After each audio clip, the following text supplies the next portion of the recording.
What's up, guys? Welcome to the very first video on my brand new channel. My name is Tyler Medina, and before we dive in, let me tell you why I'm even here and why I'm doing this. You see, I've been a wedding and portrait photographer for years. I pretty much picked up my first camera at 5 years old and never really ever put it down, which gets us to this point. I'm also a podcaster, and I've been shooting Canon for over 20 years, which honestly sounds wild to even say. Canon's pretty much been with me through about every season of life. Now, before I open this box, this video is not sponsored by Canon. I did buy this camera with my own money because I want to give you an honest, real-world perspective on this camera. So with that being said, today we are unboxing the Canon R6 Mark III, and I'm going to show you what's inside the box, what upgrades actually matter, and whether or not this camera is actually worth the investment.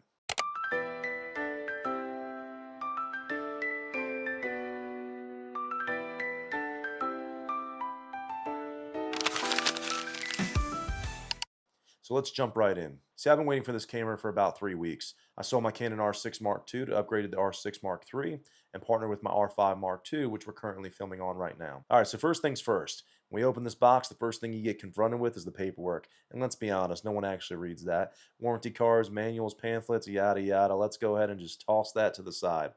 Next, we've got the LPEP battery, which is the same battery used in the R5 Mark II. If you have some of those old Canon LPE6NH batteries that were used in the R6 Mark II and the original R5, you can still use them, but it does limit some features. On my R5 Mark II, it limits some record functions, and I believe on the R6 Mark III, from what I've been told, is it actually limits some of the photo functions like burst rates. Now the strap, I just usually throw this on my shelf. If I'm going to use a strap, I use Peak Design. It just has way better functionality when it comes to daily shooting. All right, so what we've been waiting for, the R6 Mark III body. One thing I can honestly say about the Canon is that it just feels right. It's like an old pair of shoes that have been broken in. I've shot the Sonys and Nikons, and while there's been things that I like about those cameras and things I dislike, one thing about the Canon is it just feels like it belongs in your hands. The ergonomics are what a camera should feel like. So let me tell you why I bought this camera and why that might matter for you. I shoot weddings. They're fast-paced, low light receptions, the lighting's unpredictable, and you got people pretty much going everywhere. I shoot church services that are often dim and contrasty. They're fast movement on stage, and I shoot portraits where, let's just be honest, skin tones matter. On top of that, I'm creating content for YouTube and short form platforms. So I needed something that can do all of it without overheating, without failing, and without giving me footage that falls apart in post-edit. See, I wanted a camera that was a true hybrid, something I can trust. And the R6 Mark III looked like the perfect blend between the R6 Mark II and the R5. The color science and some of the features straight out of Canon's cinema lineup. But the real reason for why I upgraded and why most people are going to upgrade is the open gate feature. This is something I'm expecting Canon's going to begin to introduce in their professional lineup from here on out. And most other manufacturers, well, they'll most likely follow suit. And if you don't know what open gate is, it essentially means that this camera has the ability to record video using the entire sensor area. It's a full 3:2 readout instead of the standard 16:9 crop, which gives you more resolution and flexibility for reframing in post, especially if you're someone that wants to post on social media like Instagram and TikTok. Now, they did introduce this with their early release of the Canon C50, which is very similar to the R6 Mark III, just more geared to cinematographers, with more focus on the video side, although it does have the ability to shoot stills. Now, one feature I wish they did carry over from the C50 is the ability to record both vertical and horizontal videos to 2 cards simultaneously. Perhaps this is something Canon will add in a future firmware update. Alright, so first impressions. The grip on this camera feels fantastic. Canon's bodies always feel natural, but this one feels a little bit more confident, a little bit more secure. The buttons are placed exactly where you expect them to be, especially if you're a Canon shooter, you're going to feel right at home immediately. The viewfinder looks crisp, and this articulating screen feels smooth and it's durable. This is truly a body that makes you want to pick it up and shoot with it, which honestly matters more than most people admit. Now let's talk real life features. What's actually inside the R6 Mark III? Alright, so specs are one thing, but what does this camera actually bring to the table for someone like me or you who's actually out here shooting weddings, services, portraits, or other content? Alright, so when it comes to megapixels, the R6 Mark III has 32.5, which is a bit of a step up from the 24.2 that the R6 Mark II had.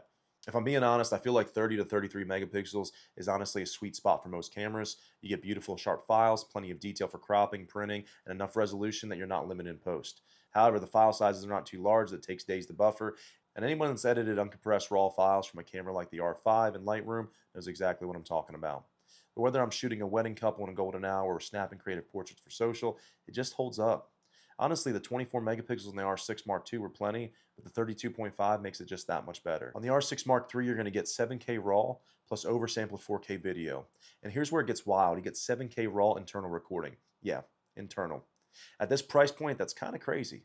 Gives you all the flexibility in post, reframe, crop, color grade, and your footage doesn't fall apart. And if RAW really isn't your thing, you still get oversampled 4K and 4K at 120, which is perfect for cinematic slow motion B-roll. You get smooth and clean and there's no weird softness. This camera also does great in low light. I shoot in a lot of unpredictable lighting, especially when it comes to churches and wedding receptions. But the R6 Mark III handles low light beautifully. You get clean shadows, less grain, and the color still looks good even when you're pushing ISO. And when it comes to the autofocus, all the camera manufacturers do a really good job, but Canon's autofocus system is top tier, and this camera is no exception. Canon's autofocus has always been elite, but this one here, it's surgical. Your face and eye tracking stays locked, even in fast movement or low contrast. And if you shoot run and gun events, family sessions with wild toddlers, especially sports, this makes your life way easier. Now, when it comes to color science and dynamic range, this is why so many people stick with the Canon. The skin tones look just right, the highlight roll-off is smooth, and even if you don't know a thing about color grading, you still get beautiful footage right out of the camera. Now, one question a lot of people have is, what about the overheating? Now, this camera has no vent, but it does have solid heat control.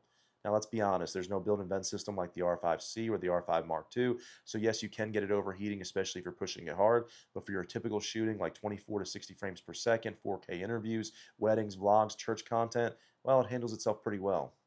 Another feature I'm excited for is the full-size HDMI port. Finally. Can we just celebrate a full-size HDMI port for a second? I'm so tired of the micro HDMI. Full HDMI is just so much more solid, not to mention it's way easier to find if you forget an HDMI cable on one of your shoots. Most people have a full-size HDMI laying around. And if you're using an external monitor or recording, this makes all the difference. I mean, we're almost in 2026. Can we just ditch micro HDMI at this point? All right, let's talk card slots. Dual card slots for real shooters is a must. Canon R6 Mark III is going to have dual card slots, one being a CF Express Type B and the other one being an SD. Now, like many of you, I do wish that it had dual CF Express Type B slots, but coming from the R6 Mark II, which had dual SD slots, having at least one CF Express Type B is a huge upgrade. You got one for fast capture, one for backups or overflow. If you shoot client work, you need that kind of redundancy and peace of mind. Now, I do wish, like most people, Canon use the same card types in both slots, but I'll take the redundancy. And if you've used CF Express Type B cards, you know how fast the readout speed is, and it's a big upgrade over the R6 Mark II, especially when it comes to video. So who's the Canon R6 Mark III really for? Let's be honest, it's not meant to replace the Canon C50 or a Canon C80. If you're looking for built-in NDs, timecode sync, or a full cinema workflow, there's definitely better tools for that. But the Canon R6 Mark III isn't trying to be a cinema camera. This camera is for working creators who need pro-level photo and a video in one body, and they need it to work every time. This camera is perfect if you're a wedding or portrait photographer who shoots hybrid and needs clean cinematic video without having to switch rigs. Maybe you're a church media team looking for a live stream or recording solutions that balance performance with reliability. Content creator or YouTuber who wants 6K raw footage without spending the kind of money you would spend on a Canon C80. Or maybe you're a Canon shooter who's upgrading from an R6 or an R6 Mark II and you want a better autofocus, better dynamic range, and better resolution. Perhaps you're a hybrid shooter that loves Canon's look, the signature color science, the skin tones, and the highlight roll-off. Now, if you're coming from an R6 or an R6 Mark II, should you actually upgrade? Here's the real question. If video isn't your focus and you're mainly shooting stills for social content, you may be better off sticking with your current body and investing in better glass instead.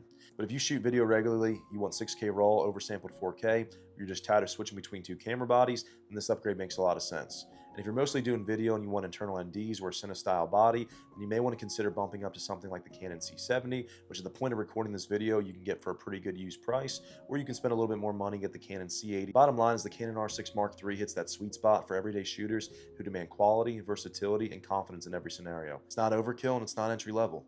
It's actually exactly what you need when you're doing both video and photo, and you want the tool that can actually keep up. Now for the cons. It's not perfect. Let's be real. There's no internal ND filters, but again, it's not in Canon's cinema lineup, and we know that.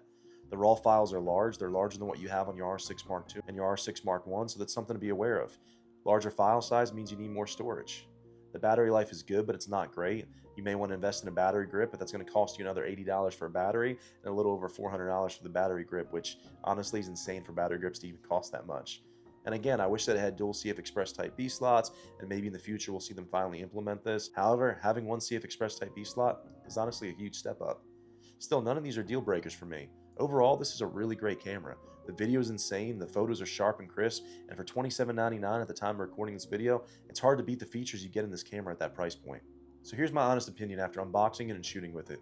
The Canon R6 Mark III might be the best all-around hybrid camera that Canon's ever made for this price. It's reliable, it's versatile, it's beautiful in low light, the footage looks cinema quality, and it balances everything that I need for weddings, for portraits, for church workflow, and for now this YouTube journey. So if this video has helped you at all, do me a favor, hit like, subscribe, and drop a comment.